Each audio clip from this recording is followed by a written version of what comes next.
Assalamualaikum warahmatullahi wabarakatuh. Berikutnya kita akan bahas tentang kewenangan relatif. Ada beberapa penyebutan tentang kewenangan relatif, disebut juga kekuasaan relatif, disebut juga kompetensi relatif. Ini nanti artinya sama, kewenangan, kekuasaan, atau kompetensi relatif. Nah, berbicara tentang kewenangan relatif, untuk mempermudah pemahaman, kita buat satu pertanyaan, ke pengadilan agama mana perkara itu akan diajukan. Nah, artinya kekuasaan atau kewenangan relatif ini berkaitan dengan wilayah hukum antar pengadilan agama. Kemudian berkaitan juga tentang kediaman atau tempat tinggal para pihak yang berperkara di pengadilan. Ya, ke pengadilan agama mana perkara itu akan diajukan, berarti itu menyangkut wilayah hukum pengadilan dan juga terkait dengan tempat kediaman atau tempat tinggal para pihak. Nanti akan kita lihat tentang kewenangan relatif. Contohnya misalkan kewenangan relatif itu kewenangan antar Pengadilan Agama Bandung dengan Pengadilan Agama Bogor. Nah, Pengadilan Agama Bandung, wilayah hukumnya itu berarti mengadili perkara yang berada di wilayah hukum Pengadilan Agama Bandung. Tidak bisa mengadili yang menjadi wilayah hukumnya Pengadilan Agama Bogor. Nah, karena di dalam peradilan itu ada dua jenis perkara. Di video sebelumnya kita bahas tentang jenis perkara di peradilan agama, ada permohonan dan ada gugatan.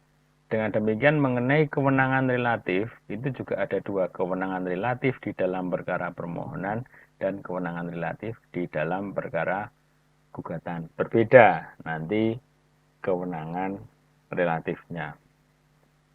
Nah, untuk perkara permohonan itu ada dua ketentuan ya, di dalam kewenangan relatif yang berlaku secara umum dan juga yang berlaku secara khusus. Nah, kita berbicara dulu tentang yang berlaku secara umum. Artinya apa?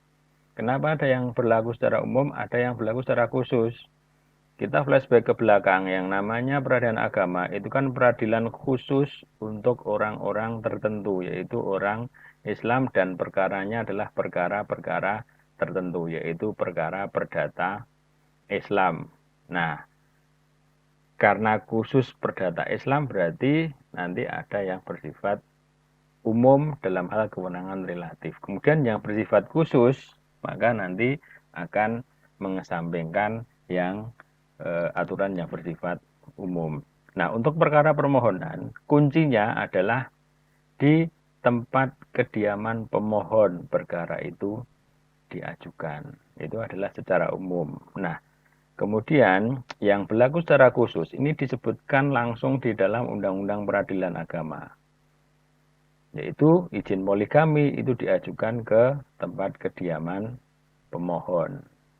Dispensasi perkawinan ya, diajukan oleh orang tuanya. Ya, jadi hanya orang tuanya yang mengajukan. Karena apa? Karena masih di bawah umur, belum dewasa, nggak berhak melakukan perbuatan hukum, harus diwakili oleh orang tuanya. Di mana? Di pengadilan agama, tempat kediaman pemohon atau orang tuanya. Kemudian permohonan pencegahan perkawinan diajukan ke pengadilan agama tempat pelaksanaan perkawinan. Di mana perkawinannya dilakukan, yaitu untuk mencegah perkawinan, maka diajukan ke pengadilan agama di tempat pelaksanaan perkawinan akan dilangsungkan. Kemudian ada permohonan pembatalan perkawinan, itu bisa di mana pernikahan itu dilangsungkan atau ke pengadilan agama di mana tempat tinggal salah satu pihak suami atau istri. Nah, ini sudah kita ketahui bersama tentang kewenangan relatif secara umum itu diajukan ke pengadilan agama yang wilayah hukumnya meliputi kediaman si pemohon. Yang berlaku secara khusus itu hanya untuk perkara izin poligami, dispensasi perkawinan, pencegahan perkawinan, dan pembatalan perkawinan. Selain dari perkara permohonan yang sudah disebutkan tadi, itu nanti kompetensi relatifnya menggunakan kompetensi yang berlaku secara umum. Itu untuk kewenangan relatif perkara permohonan. Nah, berikutnya kewenangan relatif untuk perkara gugatan yang berlaku secara umum. Nah, ini ada beberapa kriteria atau beberapa tahapan. Yang pertama, kuncinya adalah di tempat kediaman tergugat. Ya, untuk mengajukan gugatan itu meliputi pengadilan agama yang wilayahnya meliputi kediaman tergugat. Apabila tidak diketahui tempat kediamannya, maka pengadilan di mana tergugat bertempat tinggal. Kediaman itu sesuai KTP, kalau tempat tinggal itu tempat di mana secara fisik atau secara nyata dia tinggal. Nah, itu untuk aturan yang pertama. Ke tempat kediaman tergugat, apabila tidak diketahui kediamannya, bisa ke tempat tinggal tergugat. Kemudian apabila tergugatnya itu lebih dari satu orang, maka bisa milih ke pengadilan agama yang wilayahnya meliputi salah satu kediaman tergugat. Misalkan ada yang di Jakarta, ada yang di Surakarta.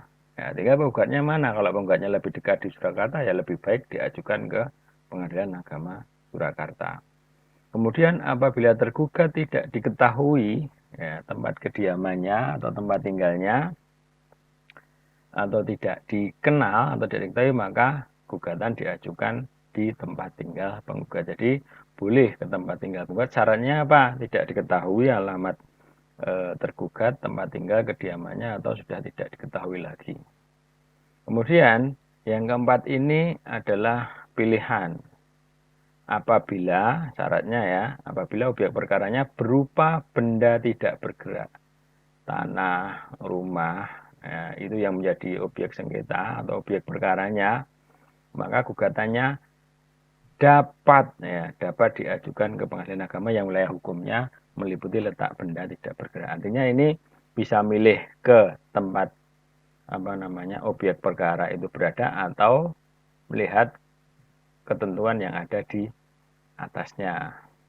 Kemudian yang kelima, apabila sudah ditentukan domisili pilihan di dalam suatu akta tertulis, maka gugatannya dapat diajukan di pengadilan yang domisilinya sudah dipilih. Ini alternatif ya, dapat itu bisa diajukan di mana domisili yang dipilih atau melihat ketentuan-ketentuan yang sebelumnya. Ini adalah yang berlaku secara umum. Kemudian yang berlaku secara khusus ya, itu hanya pada perkara gugat cerai atau cerai gugat dan perkara permohonan cerai talak. Selain perkara gugatan cerai atau cerai gugat dan perkara permohonan cerai talak, itu yang berlaku ketentuan kewenangan relatif yang ini, yang secara umum. Nah, ini kita satu persatu pengecualian ya dari ketentuan umum tadi, atau yang ini untuk yang bersifat khusus kaitannya dengan kewenangan relatif perkara permohonan cerai talak. Pengecualiannya ada di sini. Yang pertama, apabila suami atau pemohon mengajukan permohonan cerai talak, maka yang berhak memeriksa adalah pengadilan agama yang wilayah hukumnya meliputi kediaman istri atau termohon. Ini enggak berbeda dengan ketentuan yang umum, diajukan di mana tempat tinggal tergugat. Kalau ini adalah tempat kediaman atau tempat tinggal termohon atau istri.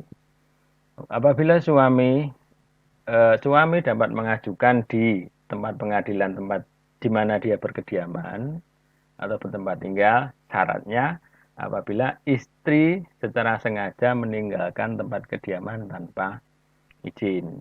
Nah, itu bisa mengajukan ke pengadilan di mana suami bertempat kediaman atau bertempat tinggal.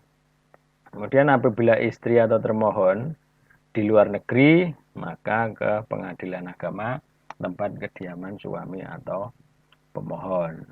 Kalau kedua-duanya di luar negeri, berarti bisa diajukan ke pengadilan agama di mana perkawinan dilangsungkan atau ke pengadilan Jakarta Pusat. Nah, itu untuk pengecualian atau yang berlaku secara khusus di dalam perkara permohonan cerai talak berkaitan dengan kewenangan relatif. Sementara untuk perkara cerai gugat atau gugatan cerai, ini pengecualiannya atau yang diatur secara khusus itu yang pertama diajukan ke pengadilan agama di mana si istri atau penggugat itu tinggal. Jadi ini untuk cerai gugat itu diajukan di pengadilan agama tempat kediaman atau tempat tinggal istri atau penggugat. Ini berbeda dengan ketentuan yang bersifat umum tadi. Kalau yang bersifat umum diajukan ke tempat tinggal atau kediaman tergugat, ini malahan ke tempat kediaman atau tempat tinggal penggugat. Itu untuk perkara gugatan cerai. Kemudian syarat apabila istri itu meninggalkan tempat kediaman tanpa izin, ya, itu mengajukannya ke tempat kediaman atau tempat tinggal suami atau tergugat. Kalau istri di luar negeri, berarti ke tempat kediaman suami atau tergugat diajukan gugatannya. Kalau kedua-duanya berada di luar negeri, nah berarti gugatannya diajukan ke pengadilan agama yang wilayah hukumnya meliputi tempat pelaksanaan perkawinan atau pengadilan Jakarta Pusat. Demikian video ini saya akhiri. Wassalamualaikum warahmatullahi wabarakatuh.